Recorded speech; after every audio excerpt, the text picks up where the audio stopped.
Good morning, everybody. Welcome back. Third installment of Scott's Selections here for Friday, August 30th. For again today's play of the day. Quick recap of what happened yesterday. We had a loss in baseball with the Padres first five. Team total over 1.5 runs at minus 135 on DraftKings. Close of 145 did not matter though, as Sunday Gray was really good. Now San Diego did have some chances, went 0 for 4 with runs in scoring position in the first five, so had some chances, but unfortunately could not convert. We expected at least one home run from the Padres against Gray, and that happened as you ended up seeing Merrill hit a homer. Problem was there was nobody on base. It was a solo shot, and as a result, the Padres ended up with one. So picked up a loss there. Look for a winner here on Friday. For the actual play, though, I want to remind you once again, there were plays on websites. So go to the website and you do. Use the promo code VKL5G65 with 100% off. Code is also in the description. Plus, a reminder, hit the like button, subscribe to the bell to get notified. I'll never miss an episode. Now, for the actual play, going to baseball once again. Look at a late night game between the Mariners and the Angels, taking place at around 9:30 p.m. Eastern Time. And for this game to go with the under 8.5 runs at minus 125 on ESPN bet, time recording of 3 a.m. Eastern Time. Coverage are going to go with the under 8.5 runs in this game. First reason, every other book has the total set at 8.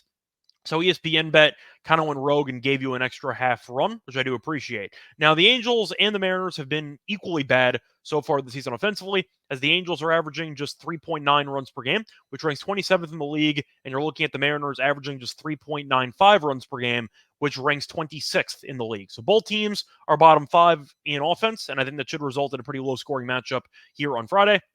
Plus, the Angels have been in bad form recently offensively, as the Angels have scored less than 4 runs in 5 straight games. Meanwhile, the Mariners have been really bad offensively on the road recently, as the Mariners have scored less than 5 runs in 8 of their last 9 road games. So Seattle can't really hit in opposing ballparks recently, and the Angels can't hit in general. That should result in a low-scoring game here. Now, Kirby's pitching for Seattle has been really good for months. Last 16 starts, 93 innings, a 2.9 ERA.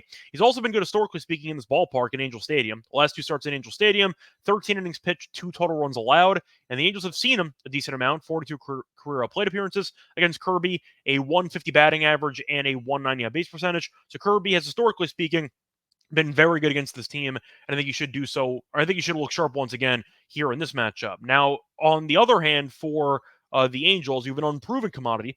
You have Aldigeri, who's pitching in his MLB debut.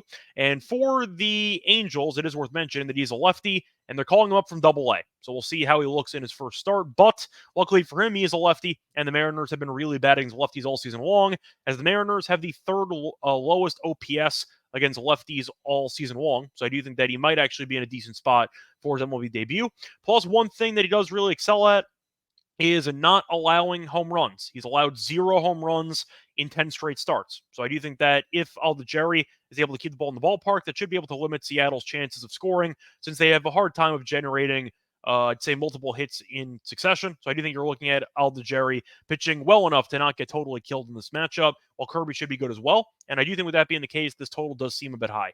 Plus, in the head-to-head, you have seen a lot of low-scoring games recently, as each of the last 5 head-to-head meetings have had less than 7 runs. So you're looking at a matchup, simply put, between 2 of the worst 5 offenses in the league. You have Seattle, who has scored less than 5 runs in 8 of their last 9 road games. You have the Angels scoring less than 4 runs in 5 straight games in general. Kirby's been great, especially against this team in this ballpark, and you're looking at Aldigeri, who is actually in a decent spot for a pretty good showing, as he does strike out a lot of guys, and you are looking at the Mariners, who strike out a lot and also hit lefties poorly all season long, and you have 5 straight meetings that have gone under 7 runs. So that being the case, I think this total seems a bit high. And I am going to expect some type of, if I had to guess, like 4-2 final, give or take. But this total's too high, so I'm going to go with the under. So that once again, here for Friday, August 30th, it's going to be on the Mariners and Angels game under 8.5 runs at minus 125 on ESPN bet. Bye, everyone.